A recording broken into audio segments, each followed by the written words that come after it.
Heyo, folks. Heyo. And welcome to It's Jodi Day. Jodi Day. Yay. I thought it was still going, but it was my YouTube feed that I was listening to. So I was like, oh, I got time. I'm just like trying to work in the background here. Yay, it's Jodi Day. We are back to the trial, everybody. Back to the trial. If you missed the manifesto, you need to go back about 4 episodes, was it? We started? We did it. Yeah, so 4 episodes with the manifesto, and what a delusional lady.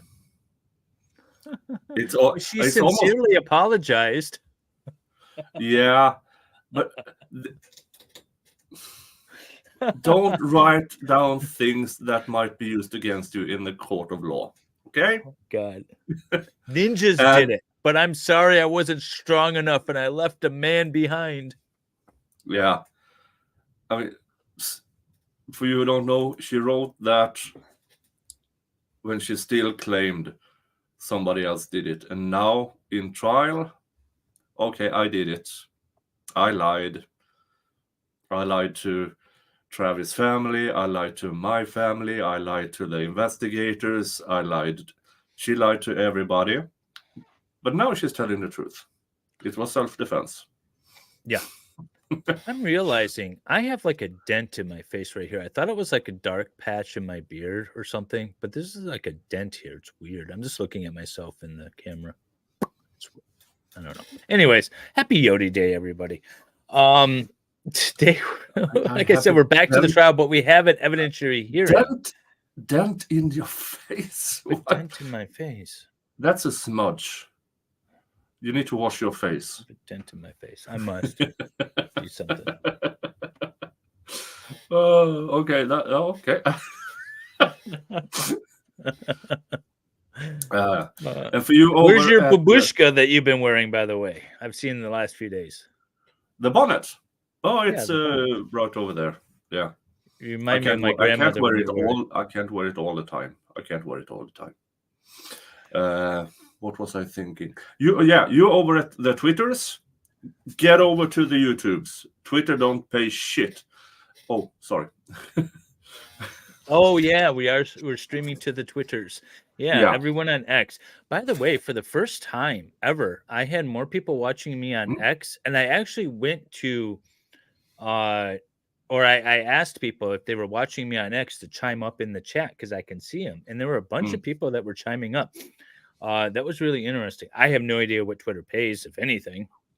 Nothing until you have 5 million something in a 3-month period. Then you can start getting ad revenue back or something, shared ad revenue. And I've been paying for Twitter Pro for about 6-7 months, and I've compared before and after, and the growth of my Twitter account is exactly the same before and after. So I'm going to stop paying for it until I get to the 5 million reaction thingies. Then it might get worth it. Yeah, well, since I've retired, I no longer care about the profit margin of YouTube or streaming in general. I'm just out here to have fun. So you guys can hang out on my Twitter. But what you could do is join us on YouTube and give me all the likes. You can super chat, you can member gift, whatever over on Nicholas's stream. We are doing. Give me 100% of the likes. I want that one day during these streams. One day, Nick to have 0 likes and me to have all of them. If you liked Nick's stream, take it back, go over to mine, like mine, 0 likes. Super chat them, do whatever. Watch over there, just like mine. That's all. Yeah, okay. Don't give me a thumbs up. Replace it with a $2 super chat. Okay. There you go. Yeah. Put your money where your thumb is. That's what you need to do.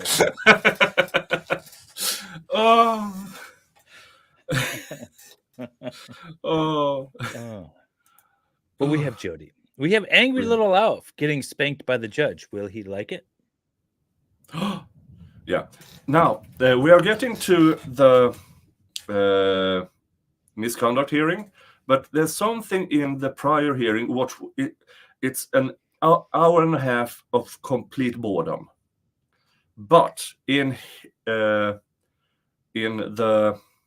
Normie's response to the prosecutor wanting this piece of evidence out, he has something very interesting to say that was probably done during pre-trial motions, and it's regarding discovery. So I thought we would begin with that and then move over to the misconduct hearing. Oh, by the way, Vielhammer Media. Yes. 506 subscribers. Nice. I don't know. Nice. Yeah. Needs more, but this means he can start to apply to get monetized, because I've been checking here, rough estimate, he has 1, 2, 3, what?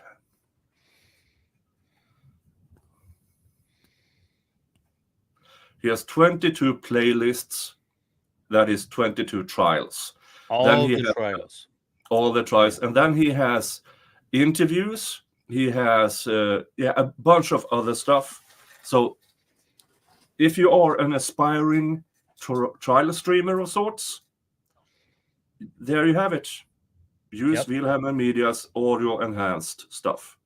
We use it for all the Jodi streams and some other stuff too. We always give him credit, put it in the description, encourage people to go sub and watch his stuff, and he's cool with it. Also, one last time, I want to say I'm not a boss. I'm a leader. I lead by example. So I took away my like on Nick's stream. You should too. Look at me. Okay, so where's my super chat, Dave? Oh yeah, all right. I gotta do a super chat. $2 for that. Oh. Okay, but first, this reply to the prosecutor, which is very interesting. Let's see here. Mr. Noe. Your Honor, throughout the course of this trial, we have seen numerous text messages and emails that counsel for the state at one time avowed didn't exist. We've seen hundreds of them. The same voice that tells you that these didn't exist actually stands before this court and claims he sees a dog. That's the standard. Mr. Martinez says, hey, you know, I see a dog, so this isn't admissible. Yeah. What he is talking about is, let's see if I can find it here. While you're looking for that, I'll pull up this wonderful super chat. Oh, thank you, Dave. Now the rest of you follow.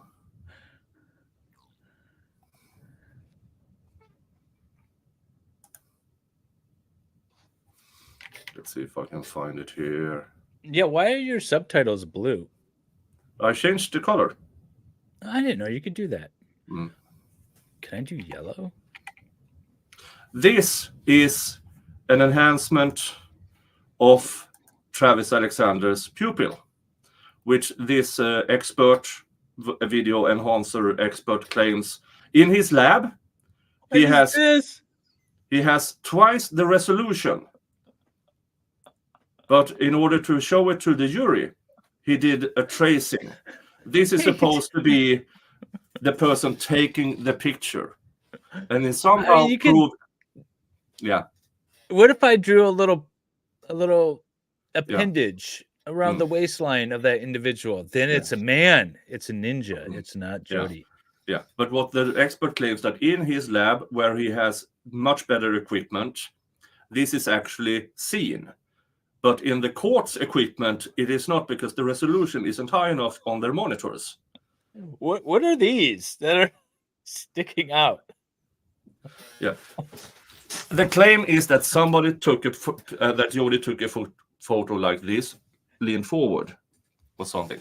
But the entirety is so boring and so bad. So that was an hour and a half about video enhancing Travis Alexander's pupil. That's reflection the most in his eyes. Thing.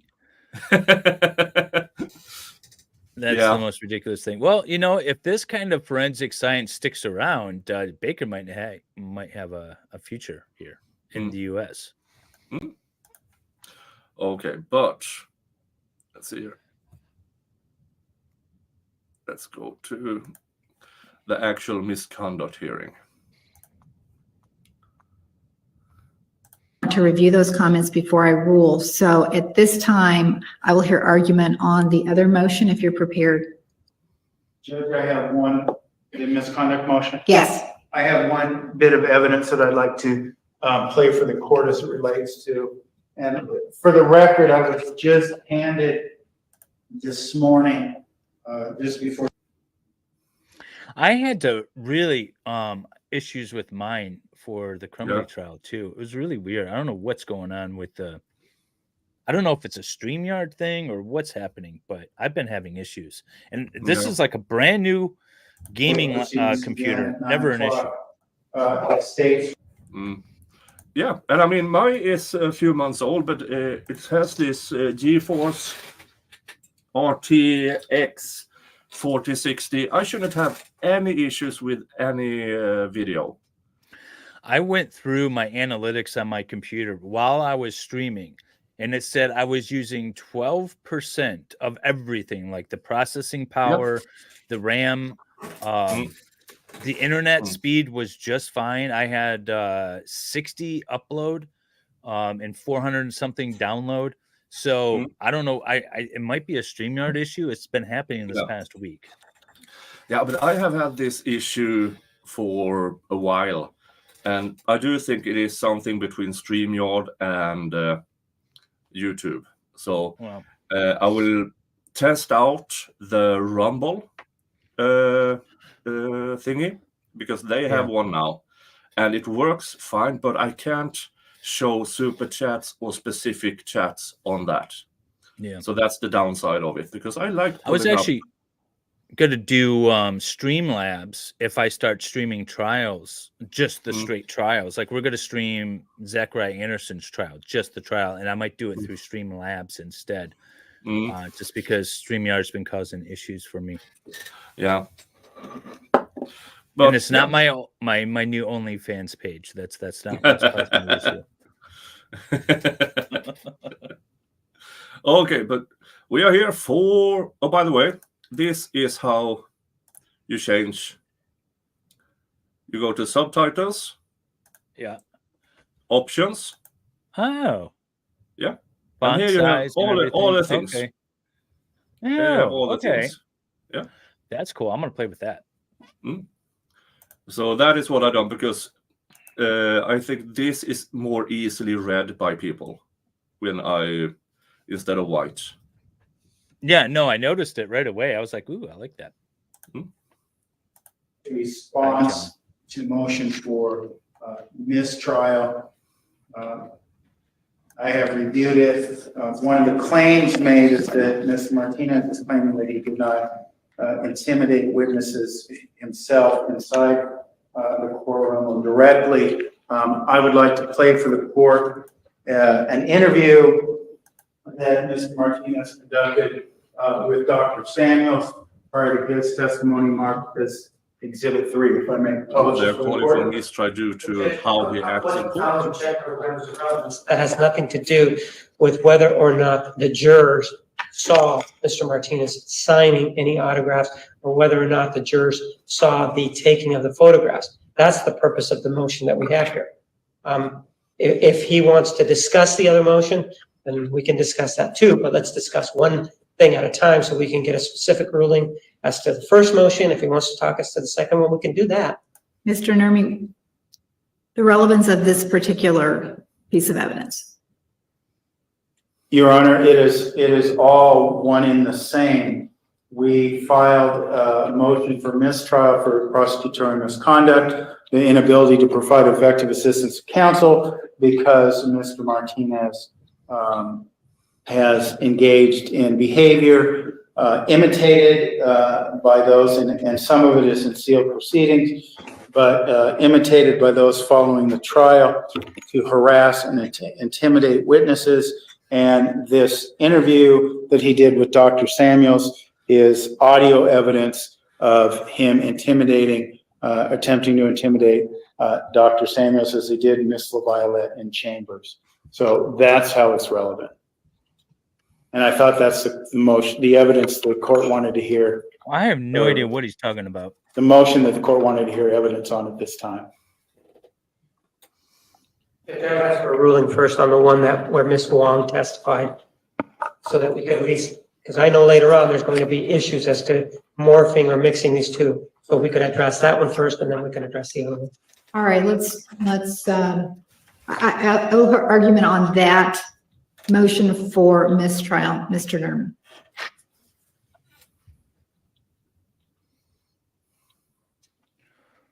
Ma'am, I'm not prepared for that. Well, Your Honor, and I will preface my comments in that regard by saying this. Obviously, we know the prosecutorial misconduct is a cumulative issue. So it talks about, it relates to the infesting of the proceedings with general unfairness. One of the things that I talked about, and one of the things as the state mentions in their motion, numerous motions for mistrial. The state has thrown evidence, thrown his pen, he's yelled at witnesses, and we won't go into the intimidation of witnesses, I guess, at this time, but this is certainly a precursor to that same motion. And as it relates to this motion, he chose to walk outside and sign autographs and pose for pictures. This conduct, fortunately, based on what we learned, was not viewed by any of the jurors. But we know that the previous conduct was. And as the state even implies in citing Aguilar and Poole, improper purpose, indifference to a significant resulting danger of a mistrial. He's standing out there having a fan club meeting. You know, putting aside the this is about the press conference. unprofessionalism of that.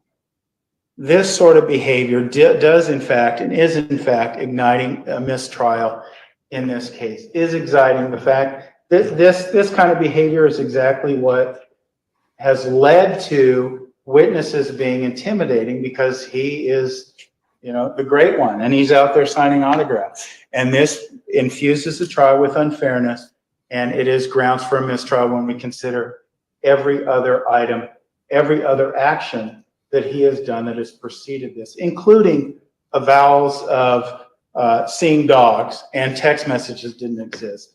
It's all one and the same, Judge. It's hard to separate it out, as try as we must. It is one big continuum of misconduct that has began from before this trial.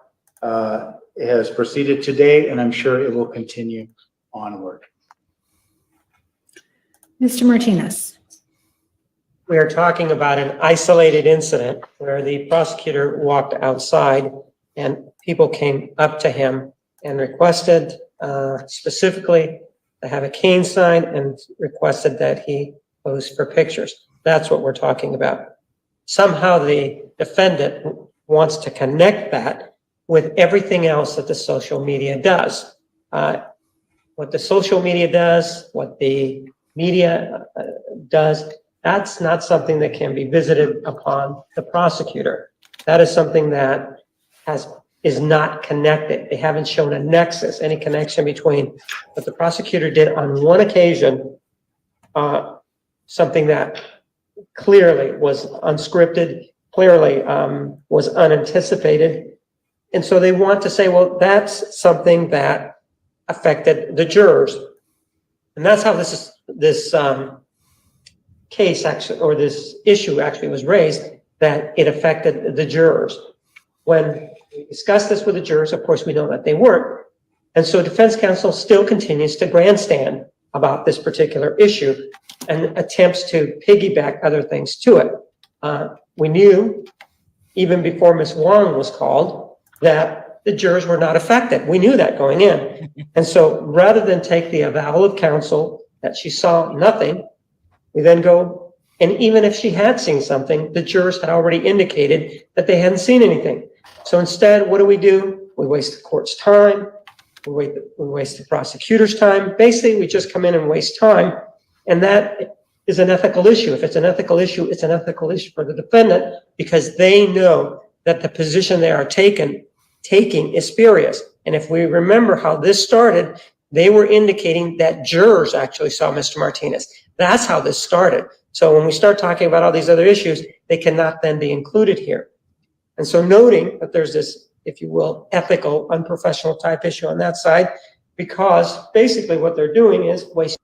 Why is he talking about himself in third person? He did that before. He did that when this issue was first brought up. And that's what was confusing to me, because he was talking about, well, if the prosecutor meets with reporters out on the court steps and blah, blah, blah. And I was like, well, what prosecutor are you talking about? And then I realized it was him. I don't know. It's really annoying. It's almost as bad as putting Esquire after your name. Yeah, it's almost as he is going pro se, defending himself. And I don't know, this is a misconduct hearing, but it's not a disqualification hearing. It's a mistrial, misconduct. It's not a if it was a disqualification hearing, then he would more or less have to have a lawyer. Or, well, he can represent himself, I guess. He could have a lawyer too if his misconduct rises to the level that it could like jeopardize his license or be criminal contempt. Then he actually should have a lawyer. So, that's actually, I haven't thought about that. That's interesting. Yeah. He should have a lawyer at this point. He's technically representing himself, which means he has a fool for a client. So yeah, and he's also very timid in comparison to how he conducts himself in the rest. He's like super angry and agitated all the time, and unless it's talking about him. Well, Madam Judge, you know. Everybody's time, then that's problematic. I say it's a waste of everybody's time, except maybe for defense counsel. Perhaps they could add a couple more pennies to their kettle that they have. Anything else, Mr. Nunny? With regard to this motion. Improper argument as it relates to counsel. I'm sorry that our interest in fulfilling our duties as counsel and protecting Ms. Arias's rights interfere with his desire for stardom. But based on everything we've seen and the case law, and again, we will supplement later on, but I believe mistrial is the appropriate remedy at this time. All right, the court has considered exhibits 1 and 2. I've considered the testimony of Ms. Casares and Ms. Wong. I've considered the information. No. Sorry, I'm just erring on the side of caution, and I think the judge is going to decline the defense motion. Yeah, I mean, I have this strong feeling, a bit psychic feeling that she might deny this motion at this time. Information provided in the sealed proceedings during which each of the jurors were questioned regarding whether they saw Mr. Martinez in front of the court building. And all the parties and defendant were present during that closed proceeding. The law provides that to prove prosecutorial misconduct, the defendant must show first that the state's actions were improper. Setting that aside, I'm going to go to the second showing that must be made, and that is that there is a reasonable likelihood that the misconduct could affect the jury's verdict, thereby denying the defendant a fair trial. In this case, there is no evidence that signing autographs and posing for photographs under these very limited circumstances could affect the jury's verdict, since there were no jurors present. Mistrial is the most dramatic remedy for trial error and should be granted only when it appears that justice will be thwarted unless the jury is discharged. The court cannot make that finding, so the motion for mistrial is denied. Now, with regard to the next issue, Mr. Nuri. Yes, Your Honor. I should probably have this remarked as Exhibit 1 of the next proceeding. Next misconduct motion. What was it? What did he say? I don't know. He like wandered off and trailed off like a babbling fool.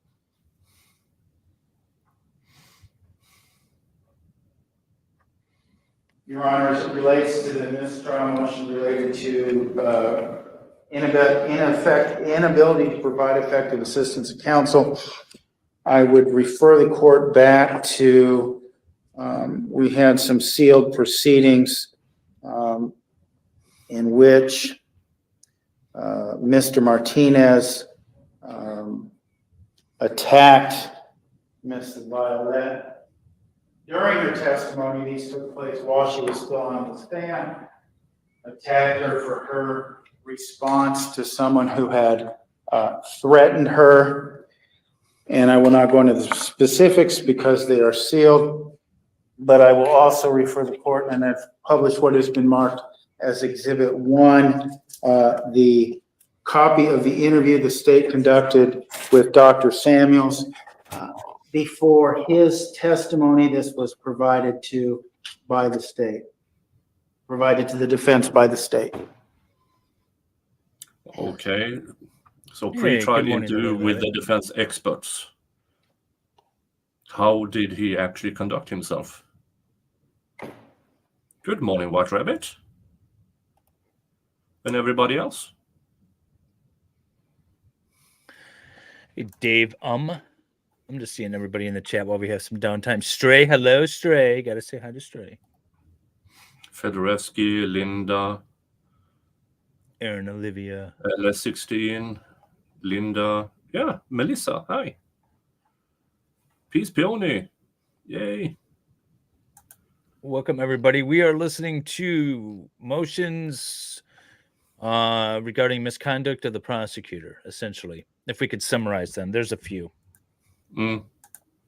This is day 47, is it? Yep. Yeah, we skipped the rest of the final 3 days of La Voilette's testimony because, That was horrible. Yeah. Are they listening to it and we can't hear it? What's going on here? I have no idea what's going on.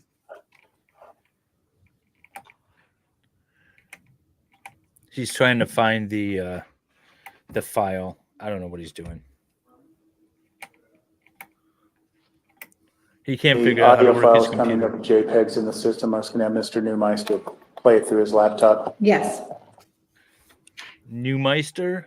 Yeah, What's his name? that was the expert who did the eye thing for the defense. Oh, yeah. Yeah, and he has been called. He was a witness earlier as well. He actually currently during Mr. Martinez tried to destroy his credibility. It was revealed, well, I'm currently working for your office right now in a murder trial, in another murder trial. So be careful, Mr. Martinez. Most of his work is for the state as a video enhancer, video whatevers and stuff like that to blow up pictures. So and Mr. Martinez was trying to destroy his credibility.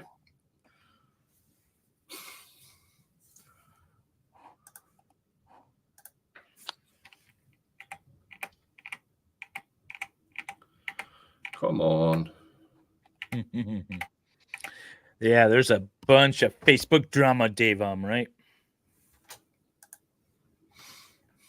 I miss the Facebook drama with all the slugs.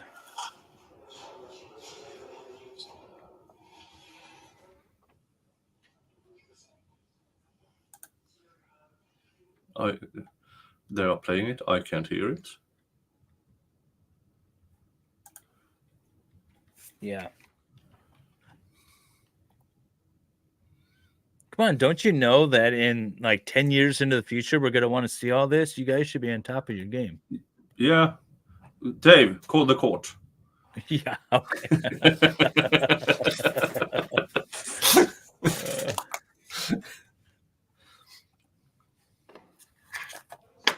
Let's see. How do I find templates? Oh, there we go.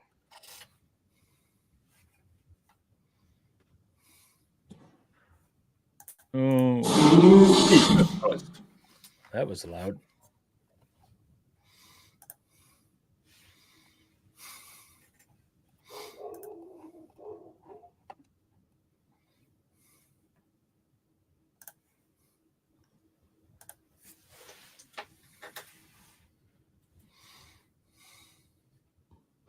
Today's date is March 14th, 2013. Mr. Martinez was able to interviews. What is your name, sir? Dr. Richard Sanders. And sir, I noticed that you indicated that you finished your study on this case in June 21 of 2010, at least that's what your report says, right? That was the time that I completed my report. Right, okay. Well, it says your study here. Right. And I noticed that you were back in December of this previous year to speak with the defendant. Yes. If you had already finished the report and you were done, why were you visiting her as late as December of last year? I seem to recall that she was feeling kind of depressed, and I think we had seen some additional. I don't have the dates in front of me, so you have to excuse me. I'm just trying to. December right before Christmas. This past Christmas. Right. I think that may have been related to that new material that came out of that drive. That I sort of got a whole bunch of these pictures, materials, pictures, photographs, I think some text messages or some such thing. That, given the fact that she was kind of feeling down, it was decided that I would go and spend some time talking to her. You said that she was feeling down and you were depressed, and you were there to talk to her about that, or? Well, amongst other things, but my goal was to question her about some of the pictures that were. Right, but you said she was depressed, and that's something that you also talked to her about. I don't remember spending a lot of time with it, but because I didn't find her as depressed as I thought she might be. Did that have anything to do with this presentation involving this instrumental versus expressive homicide? No, not at all. When did that come about? Well, it comes about from the very beginning. You remember when we had an interview? I do. You never used those two words, correct? It was never asked. I understand that it was never asked, or that you say it was never asked. You didn't use those two words, correct? No. And your report never used those two words, correct? That's true. So when did you begin using these new words? When I started preparing to testify, and I haven't. Hold on, because I only have a short period of time. Okay. When did you begin to prepare to testify? Several months ago. And that's when these words popped up a couple of months ago. Yes, so they No, this is my interview. You can interview at your leisure. I'll ask him a question about you. Okay, so this was a couple months ago that this came up. Maybe it was like 4 or 5 months ago. When was it? I'll let you tell. I don't remember exactly. I have to look at my appointment calendar. I don't recall the exact date. Okay. And you started talking about this why did you start talking about this when you hadn't talked about it in your report that you provided with them? Well, I mentioned the fact in my conclusion that I did not believe this to be premeditated based upon the fact. But this is not what we're talking about. We're talking about what's instrumental and expressive. Well, in order to explain how I came to that conclusion, I began to study more in depth the issues about homicide and types of murders, and I came up with this research, which I felt would be good for me to educate the jury. And so you came up with this research involving premeditated murder, that's what you're talking about, right? And this helps explain what it is a premeditated murder. No, it explains why it is not a premeditated murder. Okay. It talks about premeditated murder, right? And in your opinion, this explains why it is not a premeditated murder. That's right. This issue, these terms, instrumental, where did you get them from? Commonly from the literature, of which I have included several different. I understand that, but if they're common, why didn't you use them in your report? But because I wasn't planning for the defense, no, there's just a certain amount of time that you can put into every report. When you're then prepared for a testimony, the further research is generally done. All right. And as I understand it, instrumental is equated with premeditated. That's right. And expressive is equated with non-premeditated murder. Yes. And you're prepared to discuss premeditated versus, and I know that the term is instrumental versus expressive, but I'm going to go with the other terms. And you're going to discuss premeditated versus non-premeditated murder. Given the opportunity, yes. Right. But that's what these two terms refer to, right? Yes, that's exactly what that is. Right? And so one, for example, instrumental talks about what research has said is a premeditated murder. Yes. And the other one talks about what expressive being what is not a premeditated murder. It correlates with certain characteristics and personality. Right, but it talks about what is not a premeditated murder, right? Part of the conversation, yes. Right. And there's different types of crimes research that again goes to this issue of whether or not it's premeditated or not premeditated, correct? Yes. This dissociative amnesia, is that something that we talked about, is that associated with the PTSD that we talked about previously? PTSD, correct. Right, in other words, I muted what are you myself. talking about when you say dissociative amnesia, and how is that linked to this post-traumatic stress disorder issue? It's related to her inability to recall the details of the crime. Okay. And what is dissociative amnesia? Dissociative amnesia is an amnesia caused by psychogenic factors. It can also be caused by some physical factors as well. But we know that a significant percentage of people who commit crimes, especially homicides, experience amnesia, and that's due to the intensity of the crime. What is he trying to prove exactly with this recording? Sorry, I couldn't hear you. What is he trying to prove exactly with this recording? That the prosecutor was improperly questioning this defense witness? I mean, I think so, as in cutting him off and all of that. but this isn't the testimony. This is just like a pre-trial interview sort of thing. Yeah, I mean, this is him. It's a deposition or a pre-trial interview. I mean, I've heard a lot worse. Yeah, may or may not have done a lot worse. So, I mean, there's a difference between pre-trial interviews where you try to get to the bottom of things and actual trial. Yeah, I don't understand. So a significant percentage will not remember the details of the trauma. But in this case, you reach that opinion that she may have had amnesia.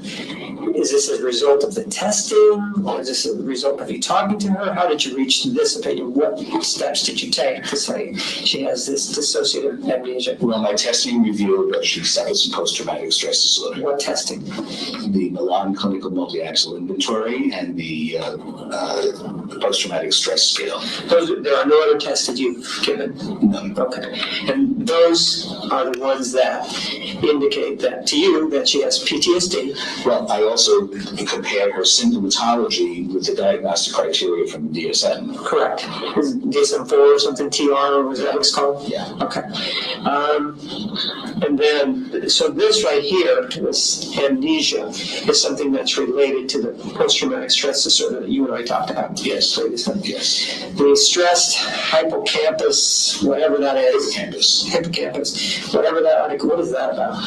That explains how the memory capacity is distorted and actually will shut down under conditions of extreme stress, which I indicate she experienced during the commission of the crime. And this stress that you say that she experienced, that's based on what she told you, or is there anything else that I'm... Well, based on the characteristics of the crime scene and what she told me. Okay. This issue involving for example, the post-traumatic stress disorder, do you feel that you need the statement from the DSM-4 TR up there in order to explain what PTSD is? Well, I didn't prepare a slide to that effect, but I know you didn't. I could. But I have the book, so you can put it in there. Right, but what I'm saying is, in order to explain PTSD, you didn't prepare the slide, so you don't need it, is my point. No, I can verbally describe the characteristics. Well, what makes these other things that you have here, amnesia, crime-dissociative amnesia, and all of that, what makes that any different? I mean, obviously, you could also describe that without resorting to the articles, correct? Well, I'm bringing in material that may be unfamiliar to the jury. I understand that, but you could explain it to them, right? I could explain it to them. Sure, just like you do with your ultimate opinion that she had PTSD, right? Yes. Okay. With regard to this Time magazine article, I mean, it's relatively new. I mean, January 20th of 2013, right? Yeah. And I mean, it's just anecdotal, isn't it? I mean, well, and that's how it's presented. It's presented as an anecdotal presentation, basically to illustrate that this is a fairly common phenomenon, even by someone who's experienced in dealing with such types of stress. And then I was going to explain the physiological changes that occur in the brain when people are under stress and why memories are not formed as a result of that stress. And I guess my point here, and my question here is, you don't went into the article to say, well, many instances, and you can cite whatever instance you want involving X that indicate that under extreme stress, this is what happens. I mean, you don't need these Time magazine articles to explain that, do you? Well, I've always found that in presenting data to a jury, it's easier to use audio-visual means when possible. I understand that, but you can do it. I mean, you told us that PTSD, which is very complex, and you can explain that to them. What's so difficult about explaining the story, which is really what we have here, to the jury? I'm not entirely sure what's going on, but is he trying to get... I mean, this is an interview. I think not he's a hearing. challenging him on his theories of the case, or his theories, his opinions that are going to be essentially presented during the trial. I'm not sure what's inappropriate about this exactly. No. Generally, like if you were doing this in a civil case, because Michigan, we're not allowed depositions at a criminal case, but assuming we're doing this at a civil case, this is exactly how you'd ask questions of a potential expert witness or any witness in a civil case pre-trial, right? So I still don't know what he's getting at. It wasn't clear from his motion what exactly he's saying the prosecutor did wrong, but I'm not hearing anything. Not yet, at least. I mean, it's valid questions, questioning why he needs certain slides when he can explain it verbally. All right. I mean, this is a story about a cop or something. I didn't read it, but isn't that what it is? Yes. I mean, so what's so hard about what's so difficult about explaining a story involving a cop to the jury? It's not difficult. It's just that we live in the 21st century. We have these methods available to us. And I believe strongly that when teaching students or teaching the jury, that it's better to have a multimodal exposure. Right, but you could do it. I mean, comparing to this expert's testimony in court, this is the sex therapist. He's doing much better in the interview than on the stand, explaining things. Yeah, I don't get it. I don't know what the issue is here. It's very weird. Yeah. Couldn't you? I mean, you could just get up there and say, a blind person can run the bases too under certain conditions. Sure, they don't have to. And we don't care about blind people, do we? I do care about blind people. You care about blind people as it applies to Jodi Arias? I care about blind people. What does a blind person have to do with Jodi Arias? Tell me about that. They're alleging that the prosecutor. Are you serious? Yeah, you're the one who, did I bring it up or did you bring it up? No, who brought it up? Let's get to that. Who brought it up? Me or you? I'm talking about. Who brought it up? Me or you? You're here to answer my question. I did hear you out. You said that. He's getting a little more combative now. Yeah. Talking about an example about a blind person, and now he goes off. Now this he is doing during the trial as well, interrupting answers and stuff like that. But this is a pre-trial interview. It's not supposed to be heard to a jury. Right. I'm not sure. Well, it depends what comes next, I guess. Even a blind person can run the bases, right? Yeah, this is on tape. Right. So that has nothing to do with this. I want us to get back to this case. Back to it. Right. I just used an example. Right. And I'm saying that you can explain it. Can't you? Yes. I can explain it. I can explain it. Sure. This is just a story that was of something that was published in Time magazine, right? That is correct. The same thing with the cross section of the brain. No, that's different. Well, no, let me ask you the question. Are you medically trained? I have a degree in biopsychology, and I have written 2 chapters in the book on brain training, which includes physiology.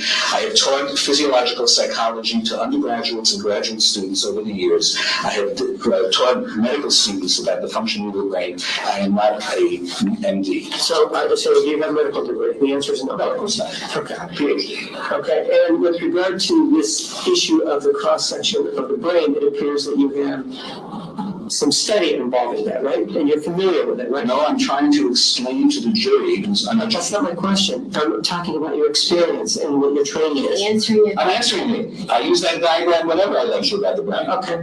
And that's not what I'm asking you. What I'm afraid I'm going to say. Okay. You indicated that you have a lot of training and education involving this issue of the brain, right? Yes. And so you're conversant in that area, aren't you? Yes. And you've lectured on it, right? Yes. So you don't really need a brain up there to explain it to the jury, because of all your training and how well versed you are, you can explain it. Huh? A picture is worth 1,000 words. I understand that, but I can explain it without a picture. That's all I want to show changing the jury. I understand that that's your view, but the issue is whether or not you can explain it. I can. Okay. So confirm with him. Thank you.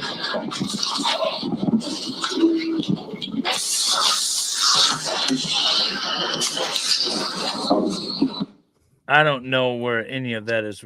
I mean, yeah, he was argumentative, but it's no worse than what was done in front of the jury, right? What's the doctor's name? His name was Dr. Richard Samuelson. Or Dr. Richard Samuels. Something like that. But I'm not sure what the misconduct was. I don't know either.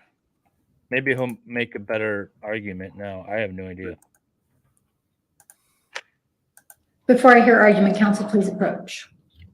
Okay, well, maybe not. I don't know.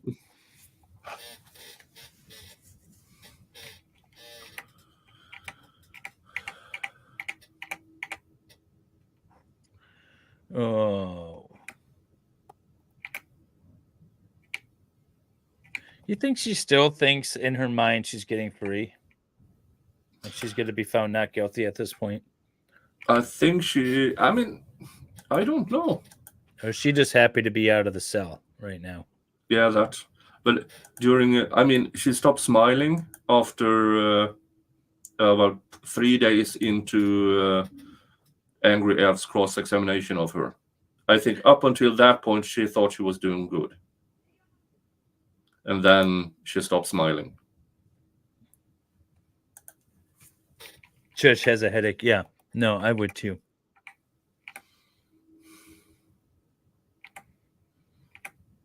That's a long-ass sidebar. This is weird. Why do they have a sidebar if the jury isn't there?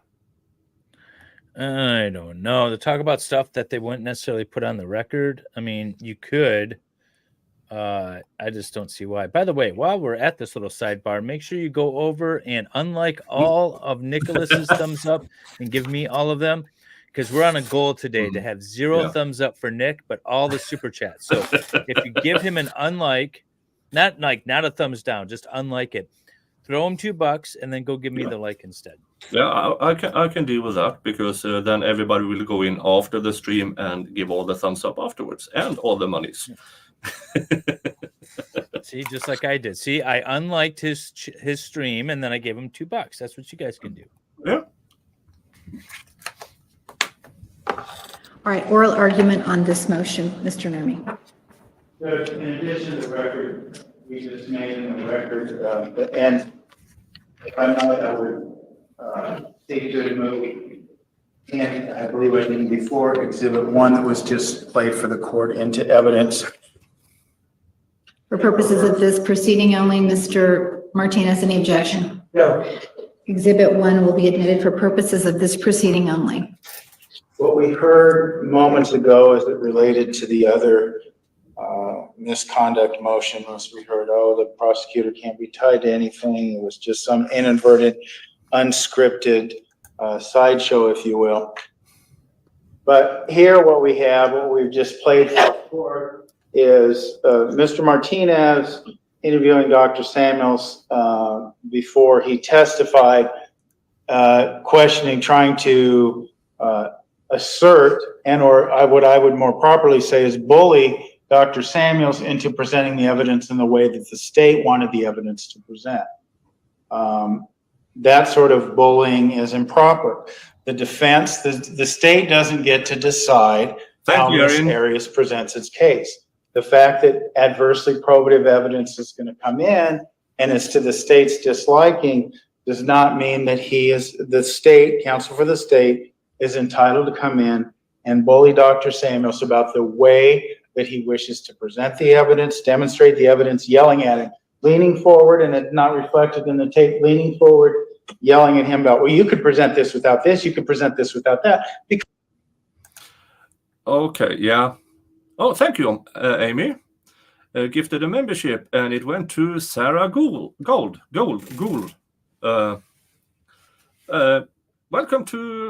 Welcome as a member, Sarah. You now have access to all my members-only content, all of it. But see, Moni, Nick would prefer the $2 over the thumbs up. So, You can always go back after the stream and give me the thumbs up. But for this stream, I'm happy with you not giving the thumbs up if you exchange it with a $2 super chat or a gifted membership. A gifted membership would be much more useful, because then you get access to my Discord and access to all my members-only content. There you go. Yeah. Now, what Nurmi presents here. Okay, this leaning over the table, yelling. That's not proper in an interview. No. And that is why you should videotape. The question, though, is whether or not, did he bully the witness? I mean, this is a trained professional witness. Is it possible that he could bully him into giving testimony that's different? I mean, he did the same thing in front of the jury. So yeah. And look at that. Whiskey 77 to Dave. Oh, that wasn't supposed to happen. You're doing it on the wrong channel. Here's another $5 for the retired, not retired tomorrow, but you retired today. Could be retired Monday, but not today. Retired streamer we love. Thank you very much, Whiskey 77. I have a stream tomorrow or tonight. And then I have nothing planned until next Saturday. Well, I have Jodi on Tuesday. Yeah. So it's back to my being retired again. Yeah. And Dave still can't get over Mr. Bean. Yeah. In the Young Thug Rico trial, Mr. Bean has been on the stand for a good number of days. And they just played his talk with a cop back in 2013, which he claimed he have no recollection of. And Okay, good to know that he was an informant to the police. We that have a was- Flux raid. Oh, Welcome, do we have a raiders. Flux? Oh, you got it. Woohoo! Thank you, Flux. I'm still the biggest. Hey, Flux. Sup, my dude, she says. And Chris Mullen, US $2 plus I added 30% YouTube fee on. Oh, thank you, Chris Mullen. Thank you so much. But so what we're doing, all you Fluxians who just jumped into us, Nick, we're giving Nick 0 thumbs up on his stream, all the thumbs up to me on my stream, and then in exchange for the lack of thumbs up, we're giving Nick $2 each. Yeah. So that's what's going on here, because we want to have it 100% thumbs up on my side, 0 on Nick's side. But you can go ahead and give them super chats if you want. Yeah, or gifted memberships. So people who make my chat green, all green. That's great. There you go. Welcome everybody from Flux. Yeah, this is a misconduct hearing against Mr. Martinez and Mr. Nurmi here, defense attorney for Jodi Arias, is claiming misconduct through his conduct in a pre-trial interview. Yes, which again, I'm not seeing the misconduct during that interview. They just played a recording of it, but we'll see what his argument is. Because that's the way the state wanted the evidence presented. He's not in control of that. This, we heard out through the entire tape, how he wouldn't let Dr. Samuels answer questions. And then the coup de grace of misconduct, the epitome of it, if you will, starts yelling at Dr. Samuels about blind people and attacking him on whether or not he cares about blind people. And that there is no basis in reality for that. It is intimidating the witness. It is bullying. It did occur before Dr. Samuels testified. And that sort of behavior is improper. It can have impact on the testimony that Dr. Samuels gives, combined with all the other statements, and I want to be clear too, all the other things off the record regarding Dr. Samuels, that were in sealed proceedings, I should say, regarding Dr. Samuels, does show a pattern of witness intimidation engaged in by this prosecutor. And it is sufficient combined with everything else. And we're not talking about this in a vacuum. If this were in a vacuum, I probably wouldn't be here grabbing my pennies, as Mr. Martinez would say. But instead, this is a continuum of behavior, Judge, that began months before this case went to trial and has continued to date. The fact that we're 4 months into a trial cannot be relevant license for Mr. Martinez to say, I can do what I want because, we're not going to declare a mistrial this far into the trial.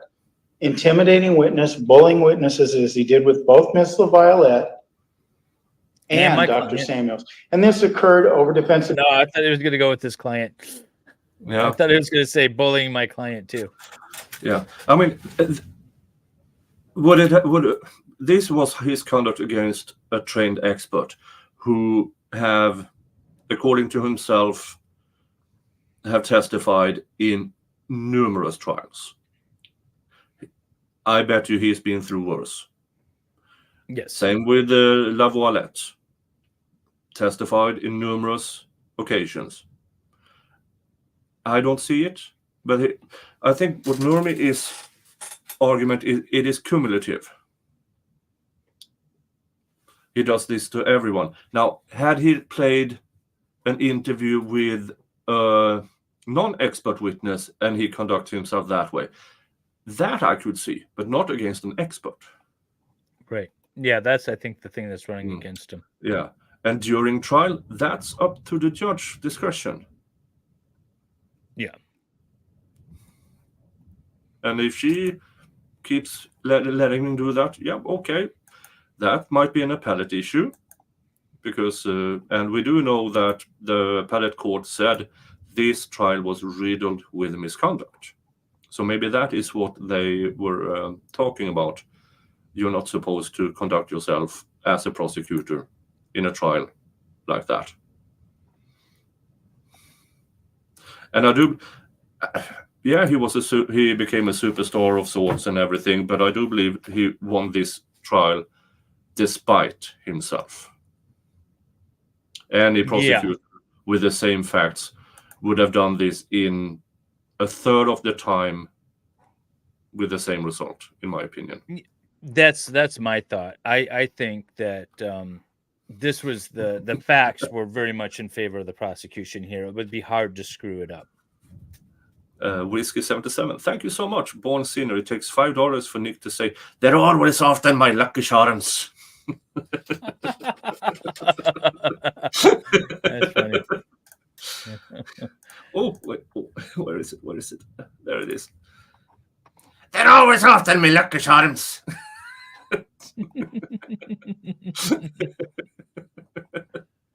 That works better. Yeah. Objection both in the courtroom and outside the courtroom. All grounds for prosecutorial misconduct and all grounds for mistrial, Your Honor. Mr. Martinez.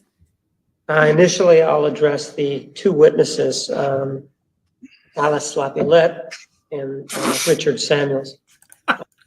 Alice. What did he just say? Alice Wallet, and the translation on YouTube is Alice Slappy Lit. Better than what I heard. So I'm gonna say. Yeah, I heard. It Yeah, started with the T. yeah. That's great. Oh,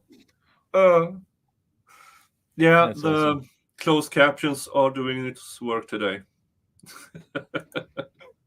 An allegation that somehow the state was inappropriate in questioning Alice Laviolette. That was in sealed proceedings. You were present. You know the circumstances. Nothing could be further from the truth. And quite frankly, it is heartening to the prosecutor to have the defense attorney make that argument and to have you present so that you could rule on their objections as the questioning went along, and you could see the subject matter that was being addressed. So clearly, there was no prosecutorial misconduct. If somehow there's this allegation that she was upset about it, well, then she should be upset based on what was uncovered at that hearing. And I think the court knows what I'm talking about. In terms of Mr. Samuels, Well, I don't. we need to step Explain back yourself. and take a look at how that happened. First of all, there's an ethical issue with regard to the defendant. For the defense attorneys, I can't really properly say it's the defendant. Defense counsel, on the eve of Mr. Samuels' testimony, had a PowerPoint. This PowerPoint had not been disclosed to the state, and had the state not walked by and seen the first slide, there would have been an issue as to this being shown to the jury before the prosecutor had a chance to look at it. There was no disclosure. There was a violation of the rules there. Not only was there a violation of the rules, but there's an attempt there to gain a strategic advantage. So you can't look at this and keep pointing the finger at the prosecutor and then say, well, what we did was unethical, but only look at what the prosecutor did. But let's look at what the prosecutor did. During the lunch period, he was given his opportunity to speak to this individual. We all know how long the lunch period is. We know that these have to go as quickly as possible so that we can get to the issues that are being raised.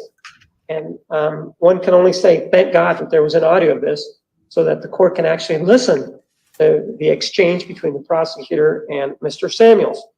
There's an issue involving whether or not there's this comment about blind people. Prosecutor didn't bring that up. It was Mr. Samuels, as the audio shows, who was trying to be evasive. We do have a limited amount of time here, and his being evasive was something that the prosecutor called him on. You can hear the tone of the prosecutor's voice. You can hear the tone of Mr. Samuels, and you could hear the tone of defense counsel in there. They were raising their voice higher than the prosecutor. I'm sure we can conduct a test to see. So this issue about blind people was raised by Mr. Samuels. They also say, well, this could have an impact on the witness's testimony.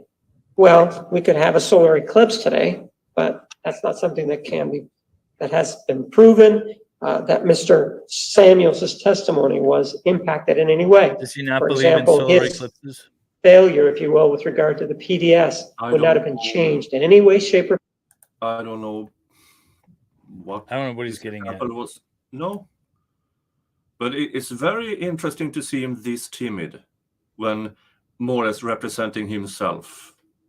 Wonder if he feels like maybe he knows he did something wrong. Like, I'm not Yeah. necessarily hearing anything wrong, but why is he so timid? He's never this timid. No. I have this, something must have happened in chambers of sorts.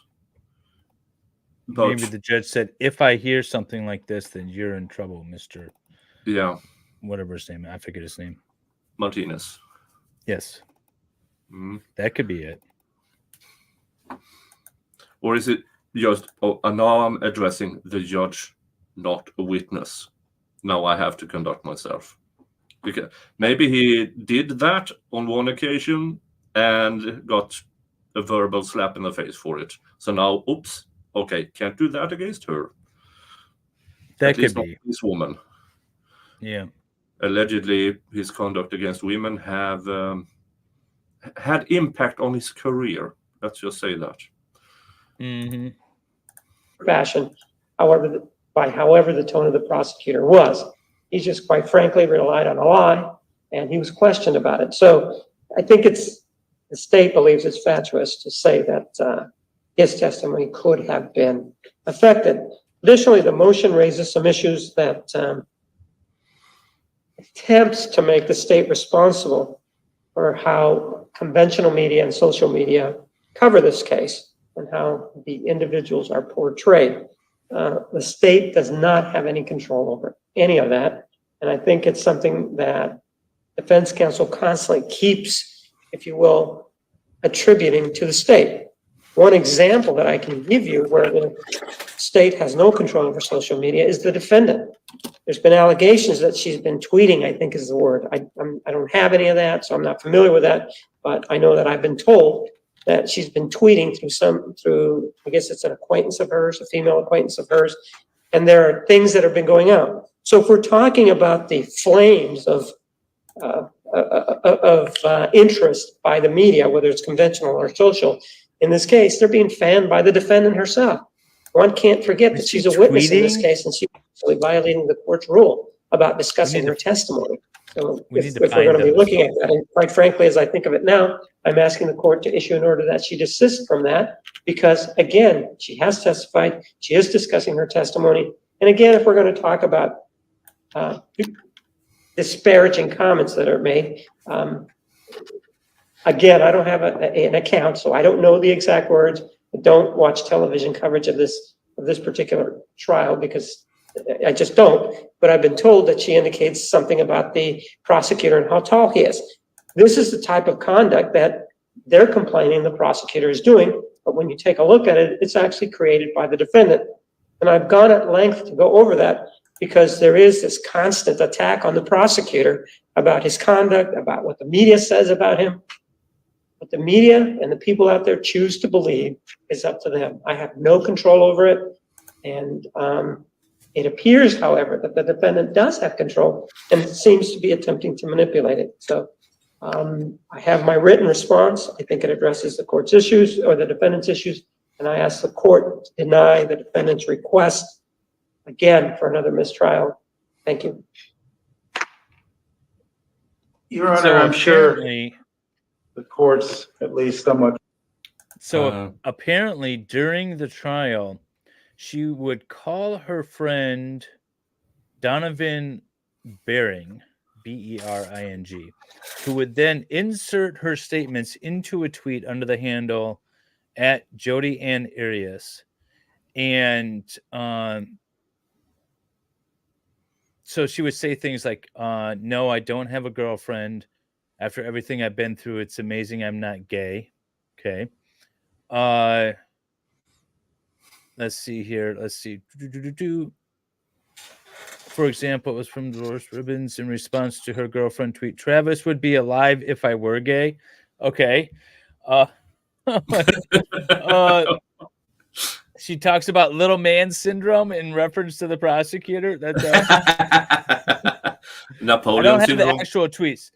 Oh, by the way, what I'm reading is a CNET report from the time of the trial, so from 2013. Okay. And then let's see. I keep forgetting Twitter actually existed back then. Yeah. When famed HLN anchor Nancy Grace accused her of offering a middle digit in court, Arias responded via Twitter, "Actually, Nancy, that finger was for you. Have a nice day."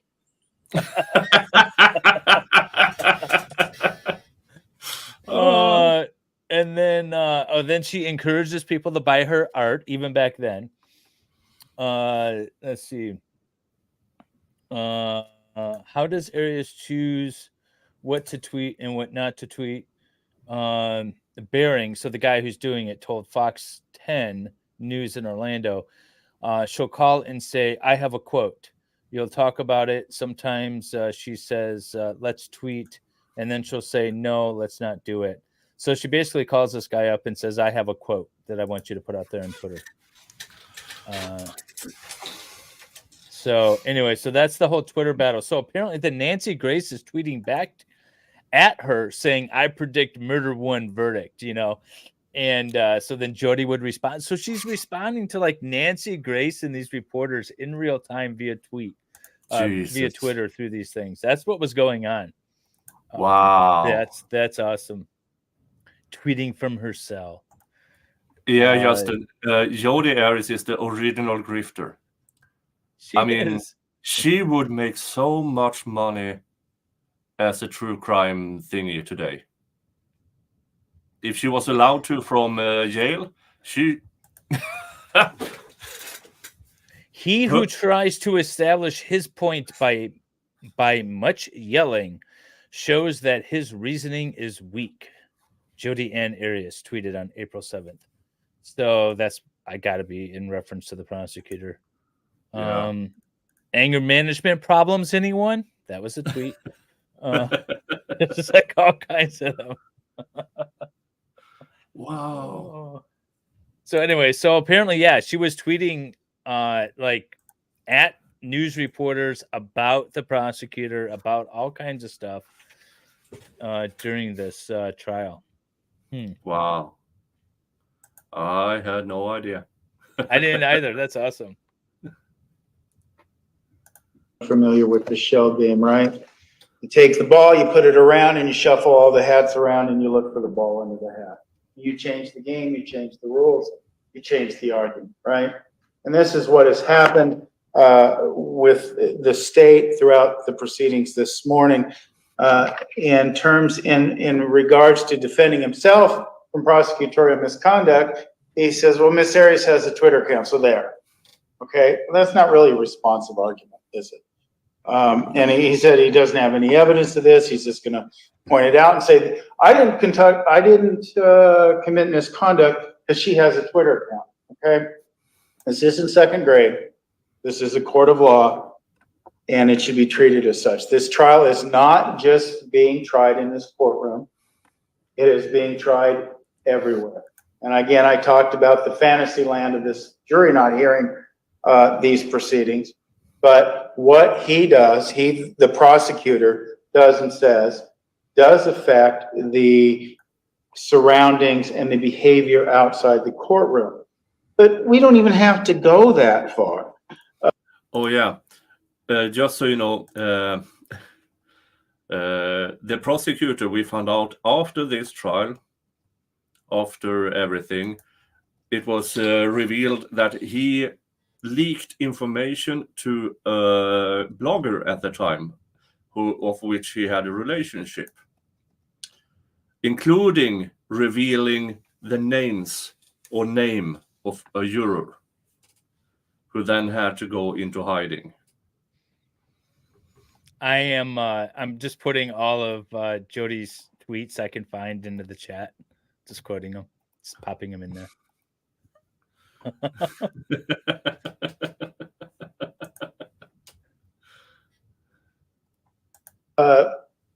in terms of this shell game that he is playing with the reality here. We talked about Ms. Wilmot provided him the opportunity to look at the PowerPoint before they went on the stand, before Dr. Samuels went on the stand. It was created like the evening before. He had a chance to look at it, and he claims, well, it's just because I walked by. You know, referring to Dr. Samuels as Mr. Samuels is further evidence of misconduct and the disrespect and bullying behavior he's showing towards witnesses. The man is a PhD, he's a diplomat, and he consistently tries to degrade him by calling him Mr. Samuel, stooping to levels that, fortunately, I guess for him, that the defense will not stoop.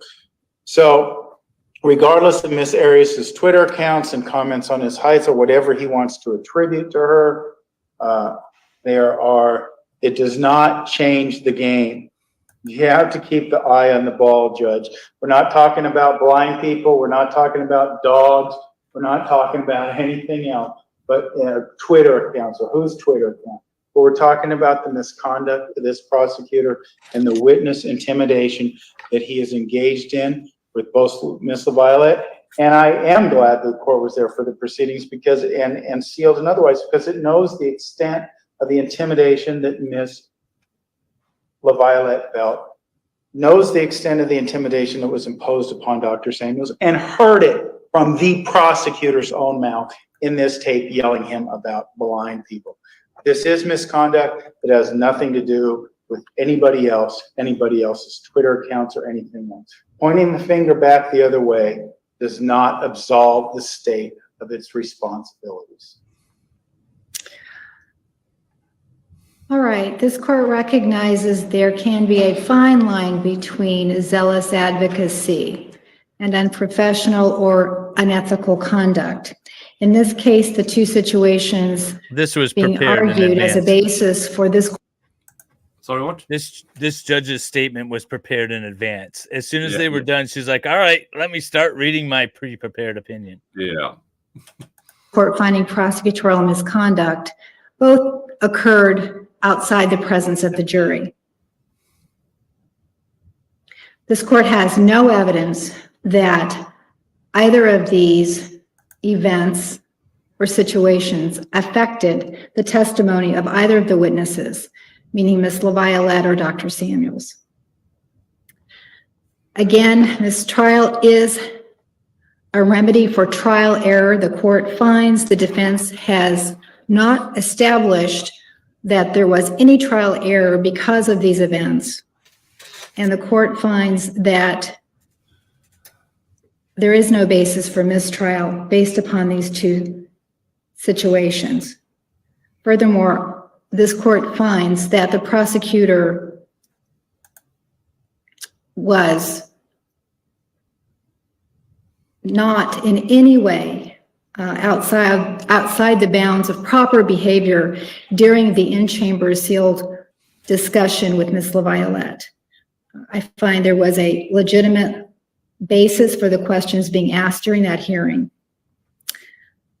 With regard to the interview, again, the court has no basis for finding that Dr. Samuels' testimony was affected in any way by anything that was said during that interview. Yeah, I don't think that was the standard the Mr. Norman was trying to apply. It was the attempt to have him change his testimony, not... You're muted. Nah. Her Twitter account goes back to the date of the trial and before, actually. So I'm able to find these. You know, remember when she talked about Travis having inappropriate messages with married women in the church? And she was like, I'm not going to go into the details in her manifesto. Well, she tweeted them. Oh.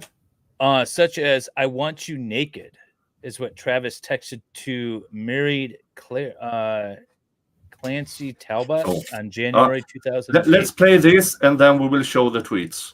All right, sounds good. With regard to the state's request that the court enter an order regarding the defendant tweeting from jail, I have no information about that situation. Mr. Nurmi, do you want to be heard on that request? Your Honor, if the counsel for the state wishes to cease any behavior that he alleges to Ms. Arias, I believe the proper course of action would be to put a motion in writing, see why he believes she's violating any orders of this court or any rules. I don't understand what the correlation might be. So if she has freedom of speech rights, as does anyone else. I don't understand even the assertion. I see it as a way to deflect this court's attention from his conduct, but be that as it may, if he wants her to cease a particular behavior that he's attributing to her, I believe he would have to come forward with some evidence that it's her, and he would need to come forth with some sort of legal argument as to why it would be improper. Mr. Martinez, do you have anything else that you want to present on that issue at this time? It's something that our office has discussed. However, we do not want to be accused of prosecutorial misconduct or conducting an investigation. I know that it has been brought to my attention by my office that this is happening and that I should bring it to the court's attention. By his office, he works by himself. Well, I mean, but he's got like other attorneys and stuff. Yeah. But he notoriously doesn't use anyone as support staff when he's working on a trial. Attention and ask you what I just asked you. The idea of conducting an investigation on this issue creates, again, the situation where the state is put in a position where it then is accused of somehow attempting to intimidate the defendant.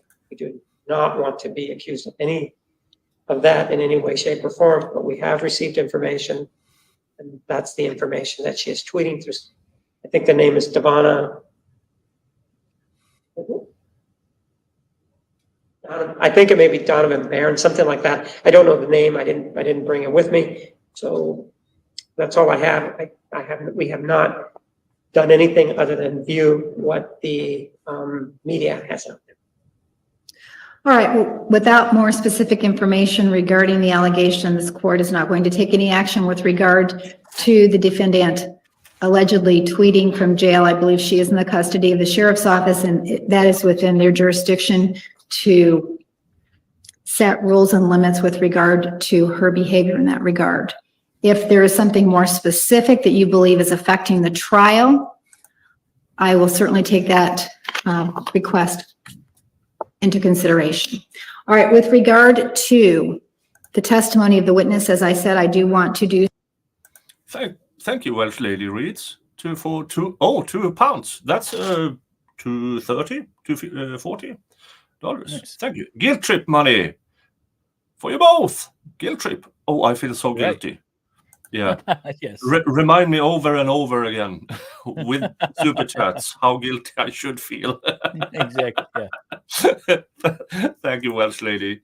Thank you for your support. Some additional research on the issue under Rule 702. It is a few minutes after 12. We do have a 1:15 sealed proceeding with Ms. LaViolette. So at that time, I will issue my ruling with regard to Mr. Neumeister. Proceed precedent ex parte, just for a minute. Certainly. Was there a first trial that was like dismissed or something? I don't know. She tweets on February 15, 2016. Wait, hang on. Maybe she's talking about the trial and then the sentencing part. No, February 15, 2016 is when about this case started. He should remember that the retrial was a loss for his office and a complete waste of money for the rest of the county. Retrial? This case, wait, when did this case start? This is 2013, right? Yeah, she was arrested in 2008. I mean, 5 years in custody is a really long time. Trying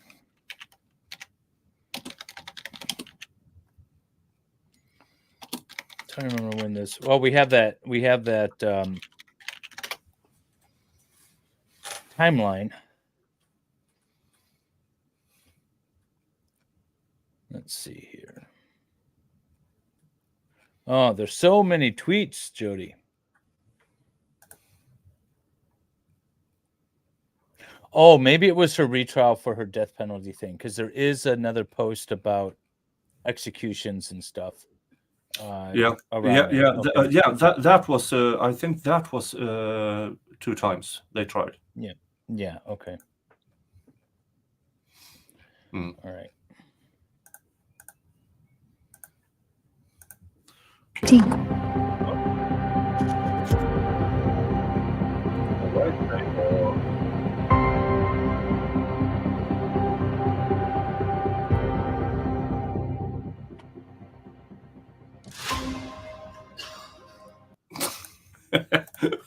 Thank you, Welsh lady.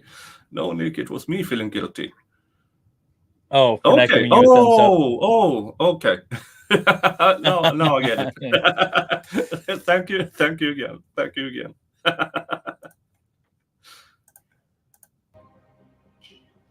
Please be seated. The record will show the presence of the jury, the defendant, and all counsel. Good afternoon, ladies and gentlemen. Thank you so much for your patience with us, as always. The parties have reached a stipulation or an agreement. That stipulation is as follows. Okay. Ms. Arias was not holding a knife or gun in her hands when exhibit number 159 was taken. Okay. That was okay. That now I understand, because that was the reflection in the pupil. Yeah. Because the prosecution tried to allege that she was already armed when she took the photo.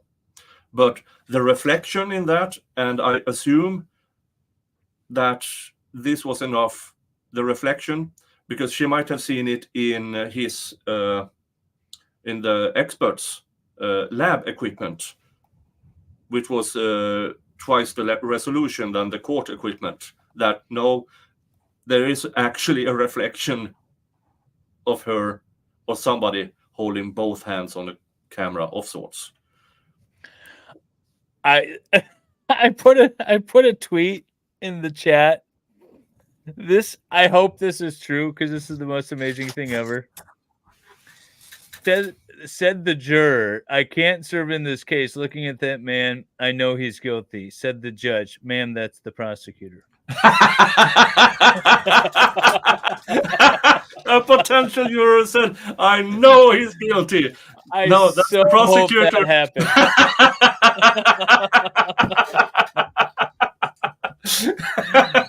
Oh, that's gold. Oh, I so hope that happened. We need. Oh, please say this recording of that. Okay, but this stipulation is because the prosecution alleged at least that she could have been armed, and now they are stipulating no. When that photo was taken, she was not holding either a knife or a gun. Okay. Fair enough. Thank you, John Comian. Why does feeling so guilty feel so good? I have no idea. But thank you for your $2 super chat. Thank you so Doing much. things perceived naughty with Nick makes you feel good. Got it.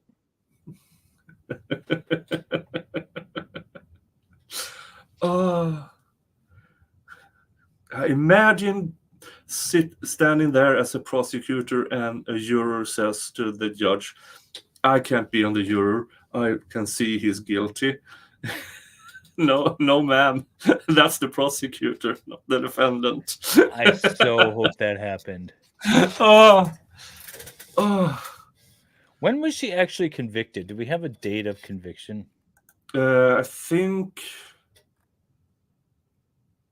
I'm trying to look through the. I think 2013, but then they did 2 punishment trials, which the second one ended in 2016.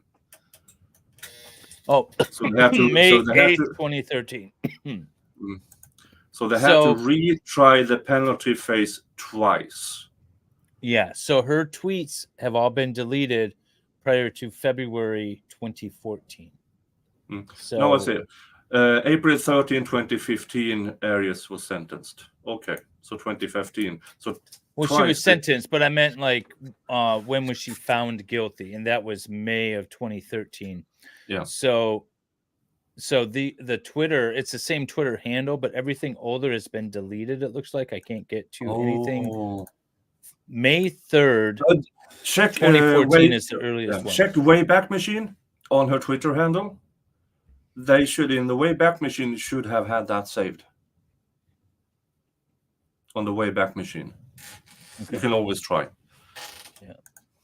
Exhibit 159 is on the screen in front of you. That photograph was taken on June 4th, 2008 at 5:29:20.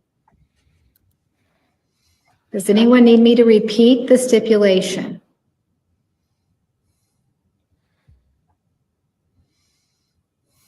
I see no hands. All right, ladies and gentlemen, I have some good news or bad news depending on your state of mind. That is all we have for you today. So we will see you back here tomorrow at 9:30 a.m. So tomorrow morning, 9:30 a.m., please remember the admonition. You are excused. Jesus Christ. They had a hearing on the morning. Then the jury was there for that stipulation alone. And then they were sent home. Oh, God. Couldn't you have just sent them home and then first thing morning after? It's oh. Can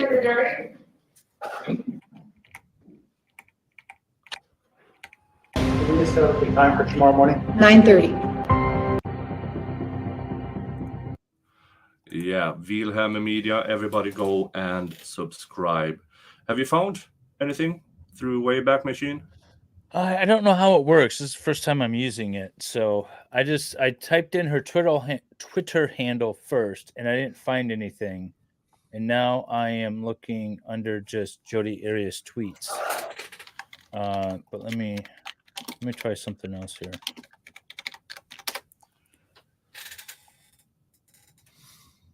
Let's see.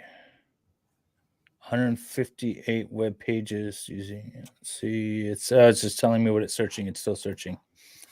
But if I go up to, like, there's so much to read.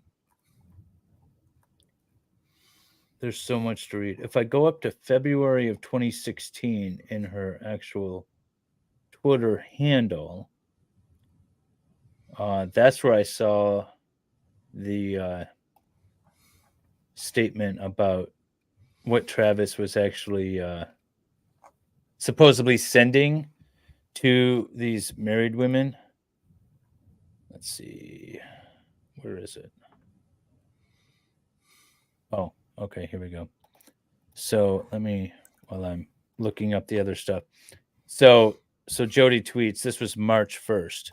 She says, "I want you naked," is what TA texted to married Clancy Talbot in January 2008 while dating Lisa and sleeping with Jodi. Telling both of them John. He loved her. Thank you, John, for gifting 5 memberships. That's so sweet of you. And it went to Gwendolyn SS, Malcolm Wilhelm, Bree H, Gina, and Emma. Congratulations. Everybody thank John Commune for gifting you memberships. You now also have access to all my members-only content. Yay. Thank you so much, John. Eye for an eye only blinds the world. So deep, Jodi.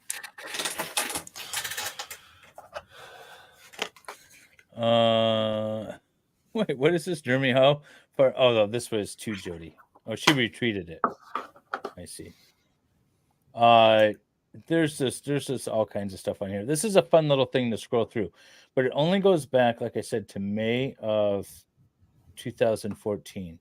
So now I'm trying the Wayback Machine. Let's see what I can find. So that must mean she could do that until she was transferred to prison. Well, it still looks like it's the same guy who's tweeting on her behalf. Mm. Because he mentions himself specifically as I'm relaying these. Sal Oh, you found it. Yeah, he's sending it to your. Of course, Sal finds everything about Jodi Arias. Of course, right? Of course, he finds everything. Where are you sending it, Sal? Are you putting it on Discord? What are you doing? How he will DM it to on Twitter. I think it's a link or something.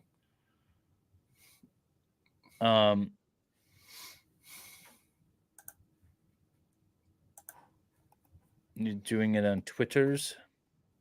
I don't have anything yet, Salvador. Or are you tweeting it out?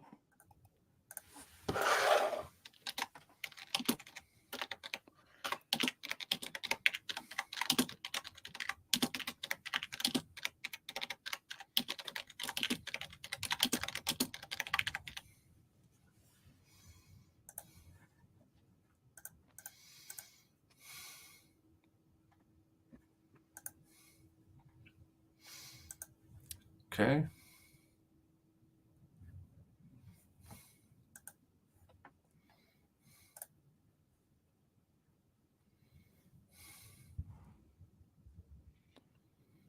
Let's see here. I'm not seeing it come through. Oh, we got dead air. Okay. Let's see.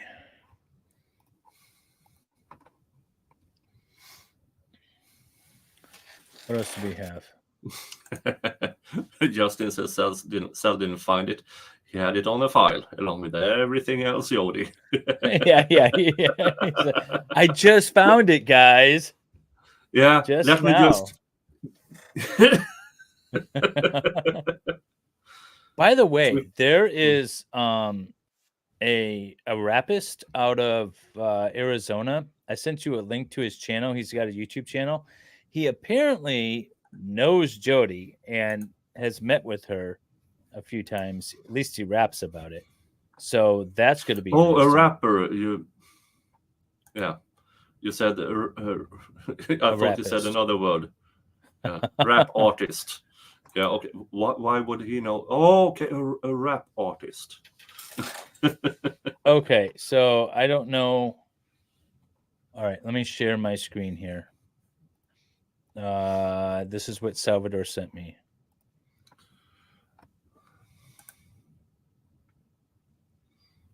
Try to make it. Okay, so what is this? Is this recently? This twin is brother. This she has year. a twin brother. This is from this year. We are looking for her tweets from the trial. Or maybe you have to. Loading seems to be taking a while. What? Try again. Okay, refresh it.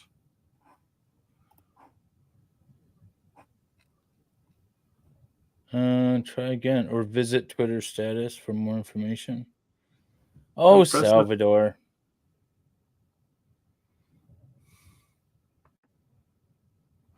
A girl recently turned me on to country music. God. Who was writing who, Jodi? I know, right? Let's see.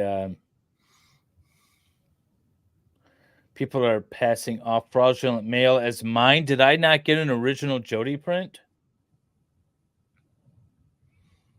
Wait. The trouble with peanut butter is that it gets everywhere. Where are you putting the peanut butter, Jodi? Where are you putting the peanut butter? That's an image I didn't want.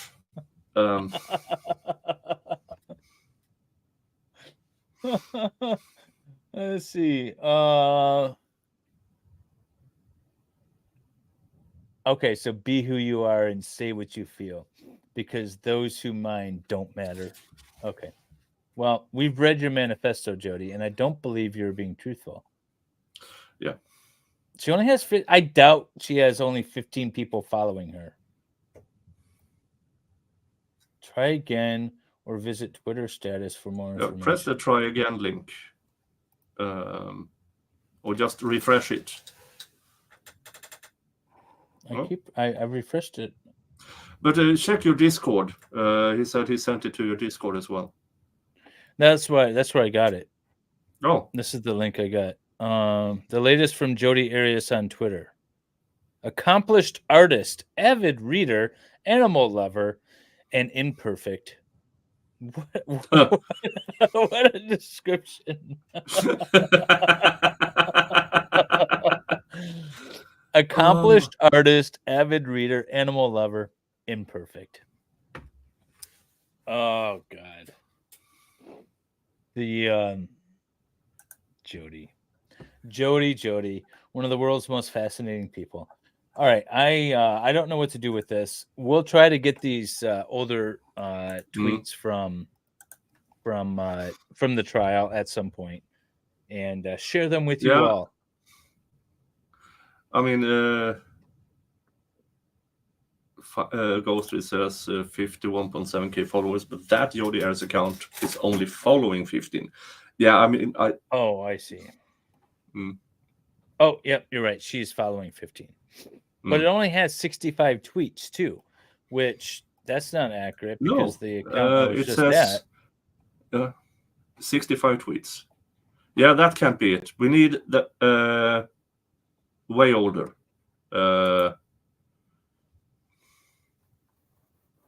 Wait. Wait. Okay, hang on. I think I figured it out. Change days saved in a Wayback Machine to get more tweets. Okay. Yeah. Okay. So hang on. Oh, this is the Wayback Machine. Yeah, I think I figured out how to get there. Okay. Wait. July. Yeah, you have this.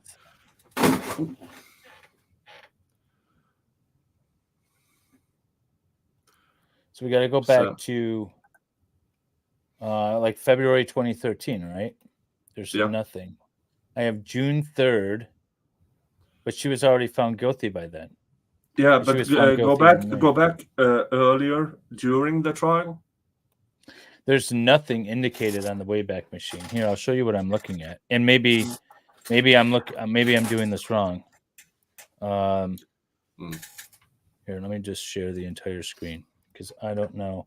All right, so what I'm looking at is this up here will give me certain dates, and if I go to these captures, 31 captures. Let me pull this up again. It brought up these calendar entries. No, so but the marked are stuff where there are updates. So you don't just press any date. You have to press the ones with actual markings on. Yeah, like this one. But what I'm saying is that there's nothing in like March, April, or May. There's nothing. There's no markers here. The earliest one I have is June 3rd. That nobody used the Wayback Machine to save it at the time. That's unfortunate. But so there has to be. They have to be somewhere. She started the account in February of 2013. Yeah. So she must have just started it because this is day 47, which is in February. So she might just have started using it and then they found out. Yeah. That's what's funny. There's a Facebook group called Nancy Grace. We hate your face. She earned it. Nicholas, do you concur with that statement? I have issues with. She has a voice for silent movies and a face for radio. Oh, there's a stream of Nicholas first time experiencing Nancy Grace. That's a great stream. That's from like a year ago, isn't it? Yeah, that's about a year ago, and I have never heard of her before, and my entire chat blew up. You need to. Okay, so I did a stream reacting to Nancy Grace for the first time. That was a lot of.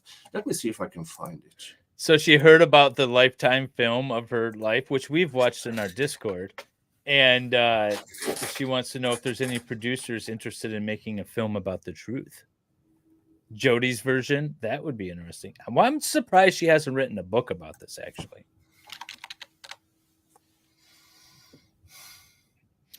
I think 2013 is when I created my first Twitter account, but I didn't know how to use it, and then I ended up just letting it die out. Okay, I have highlights of that stream.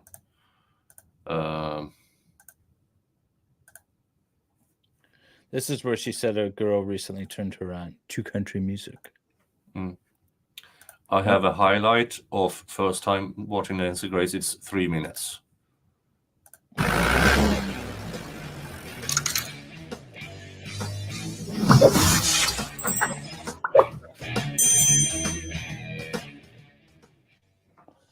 I don't know how this thing works. Nancy Grace. Yeah. I watched her for the first time a couple of days ago. And it might be might be hard for you Americans to understand that not everybody knows who this woman is. And I certainly didn't, but other people in the law tube said, you need to see it. So I did a whole stream about it. And here you have the highlights. Enjoy. That time, and Oh. you know, and I think this that, is her sweet. And you were such a little girl, Elizabeth. I mean, you were just 14 years old. yeah, Just 14. It's hard to Elizabeth expect is not a little 14-year-old girl to react the way an adult might imagine they would react under those circumstances. You were afraid, I assume. yeah.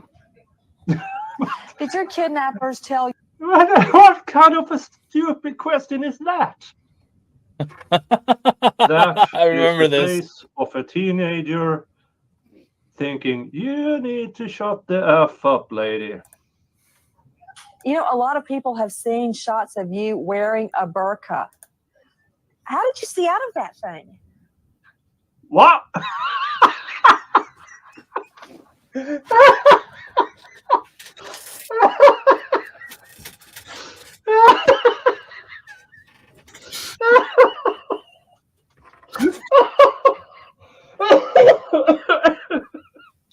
What the heck? What?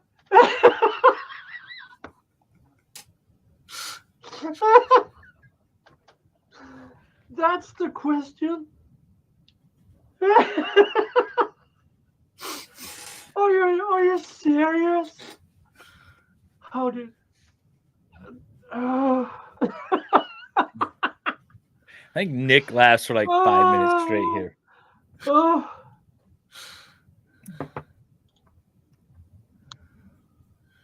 Unmute. Play. Prosecutor. That man, of course, is Alec Murdoch. Evidence places him at the home. He lied to investigators. His financial misdeeds were about to catch up with him and encompass him entirely. He had access to all the guns, but will jurors see it the same way? Let's get right to it with my first guest, who has been at the trial since day one, joining us live from outside that South Carolina courthouse. What the? Lady, when you do surgery on your mouth, it's supposed to be roughly at the same place as it was before. I hope you had fun. So, you Yeah. guys got to check out. Nicholas has a whole stream just watching her for the first time. He had no idea who she was until we brought it up to her. I think, wasn't it Mo that brought it up to you? And you're like, who is this? Yeah, I think so. Or maybe it was Flux and Chandler. I can't remember. Somebody brought it I'm up. posting the link to that entire in both our chats. There you go. All right, so this it's is the an last hour and a half of me reacting for the first time to Nancy Grace. That's good. It'll brighten up your Saturday afternoon.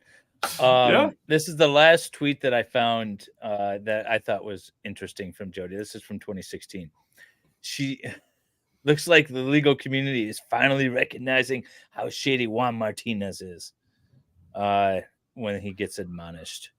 Yeah, for, this was for- when he was put on probation, but he then voluntarily relinquished his bar license because they would have a full-on hearing with witnesses about his misconduct in his office.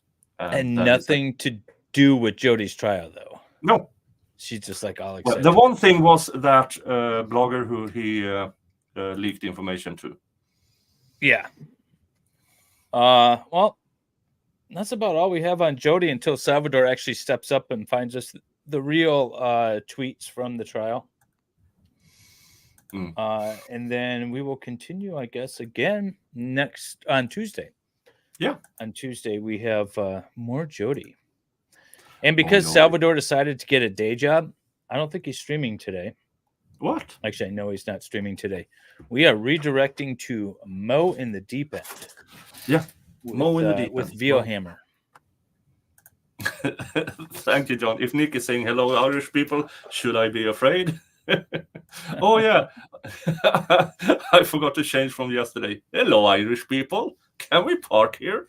Do you have any valuables?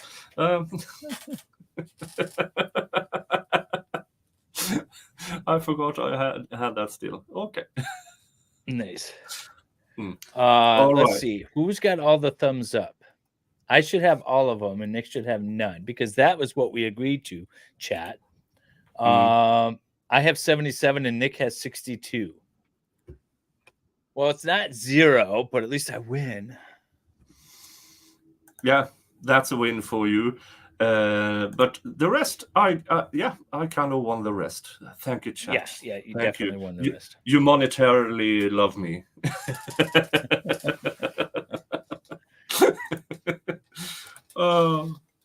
Oh, and then tonight, don't forget, I have at 9 p.m. right here. You come right back here. You can see What the Hales will be joining me and Valhalla Awaits for a Lego stream. So you get 4 hours of sort of uninterrupted interview with What the Hales. So what I will do is I will try at least.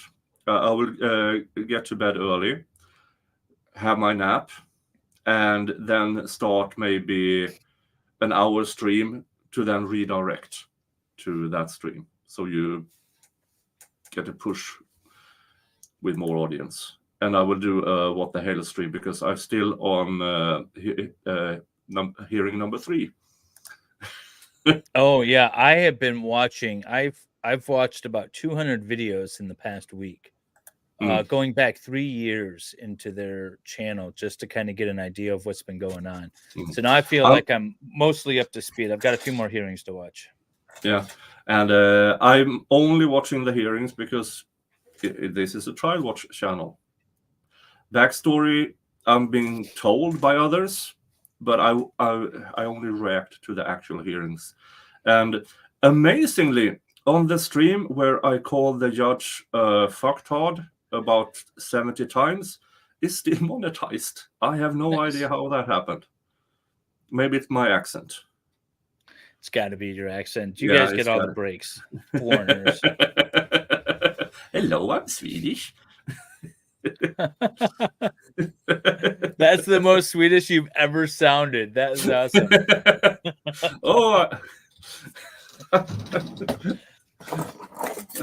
Even when you talk Swedish, you don't sound as Swedish as you just did there.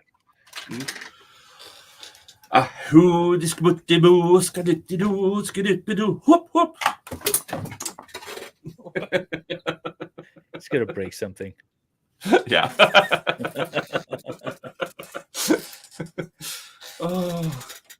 There's a rumor out there that we don't like. Yeah. What? Say what? Oh, Mamasaurus Rex just jumped in the chat to say hello. She's been driving. Oh, hello, Mamasaurus. Yeah, there's a evil rumor out there that Swedes don't like the Swedish chef. We love the Swedish chef. He's a great representation for us. That's what my wife says, anyways. YouTube thinks you're saying Lord Farquaad. Yeah, I'm saying Farquaad, not Farquaad. Oh, thank you, John. Oh, all right. Swedish meatballs. Now I'm hungry. There you go. Now I'm hungry. You guys have a wonderful rest of your Saturday. I think we'll send you guys over to Mo a little, like 5 minutes early, but tell her we said hi. Yeah. Oh yeah, I'm yeah. Yeah, Let's you're see. in Okay. control. Yeah, I'm in control. Okay, thank you everybody for showing up. Thank you for the super chats, gifted memberships, very appreciated. And yeah, see you all. You will see Dave later at 3 p.m. If I'm up, I will start a stream, a What the Hell's stream, just an hour early at 2 p.m. just to send people over. But it will be a What the Hell's stream. But yeah. Okay. See you later, folks. Bye-bye. The State of Arizona versus Jodi Arias verdict, count 1. We, the jury, duly impaneled and sworn in the above entitled action upon our oaths, do find the defendant as to count 1, first-degree murder.